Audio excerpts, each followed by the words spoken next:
একজন মানুষের দিলে যতক্ষণ পর্যন্ত আল্লাহর ভয় না আসবে সে কোনোদিন দুর্নীতি মুক্ত জীবন গড়তে পারে না। সে পৃথিবীর যাই হোক না কেন, আব্দুল কাদের জিলানির মতো হোক, পৃথিবীর বহুত বড় বড় অলি আউলিয়া গাউস কুতুব আবদালদের মতোই হোক, হাজারো পীরকে এক পাল্লায় নিলে ওর পাল্লা যদি তার চাইতে আরো বেশি ভারী হয়, এত বড় পীর, এত উঁচা পীর, এত দামি পীর যদি তার দিলে আল্লাহর ভয় না আসে দুর্নীতি মুক্ত জীবন গঠন করতে, সে কোনোদিন পারবে না, পারা সম্ভব না। ঠিক না বেঠিক? আমি আপনি আমারটা খান না, আমি আপনারটা খাই না। ইচ্ছে করলে আপনি আমারটা খেতে পারেন, আমিও আপনারটা খেতে পারি।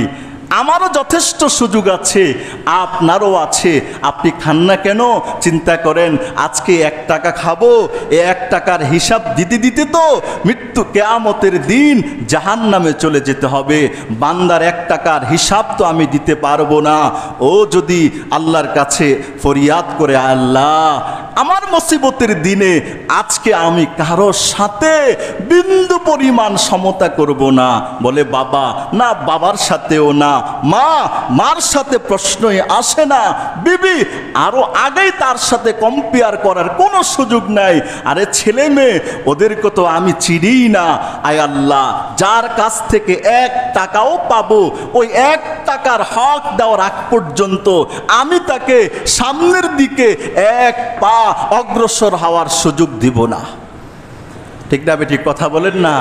এটা বলবে, সেই দিন বলবে, সেই দিন 1 টাকার দাম হবে আসমান জমিন বিক্রি করলে যত দাম, সেই দিনের এক একজন মানুষের 1 টাকার দাম তার চাইতে আরো বেশি হবে, তার চাইতে আরো বেশি হবে।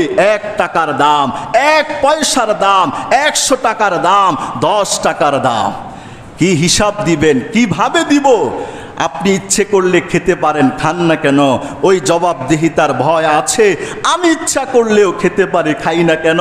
হায় হায়, দুনিয়াই তো আমার চিরস্থায়ী না, আমাকে তো অচিরেই চলে যেতে হবে।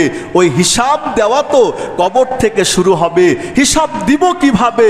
হিসাব দেওয়ার প্রাক্কালে কেউই আসবে না।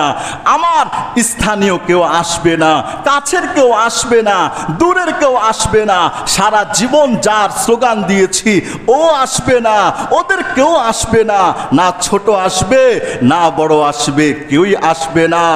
আপনার হিসাব একাই একাই আপনাকে দিতে হবে।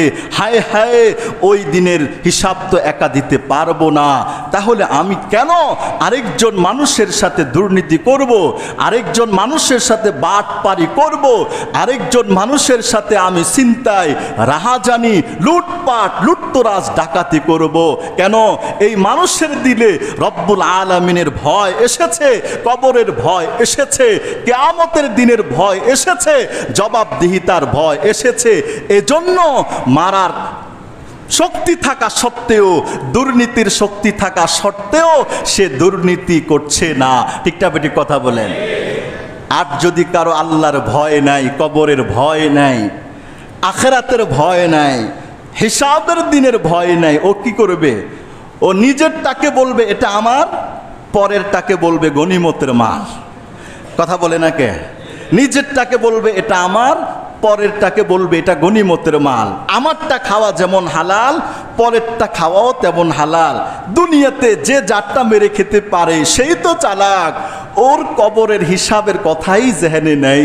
একটা জাহান্নাম যে দাঁড়িয়ে আছে ওর পেতে ভয়ঙ্কর আকৃতিতে, এটাই সে ভুলে গেছে। হায় হায়, মুসলমান তো এটা ভুলতে পারে না, ইমানদার তো এটা ভুলতে পারে না, নামাজি তো এটা ভুলতে পারে না, আশিকে রাসূল তো এটা ভুলতে পারে না। ও ভুলবেই বা কিভাবে? ও তো মালিকের রেজামন্দি চায়, মালিকের দিদার চায়, মালিকের ভালোবাসা চায়। ও ভুলবে কিভাবে? হায় হায়, দুনিয়ার পথ ভুলা মানুষের মতো যেন মুসলমান না হয়, দুনিয়ার পথ ভুলা মানুষের মতো যেন ইমানদার না হয়। ঠিক না বেটি? কথা বলেন না।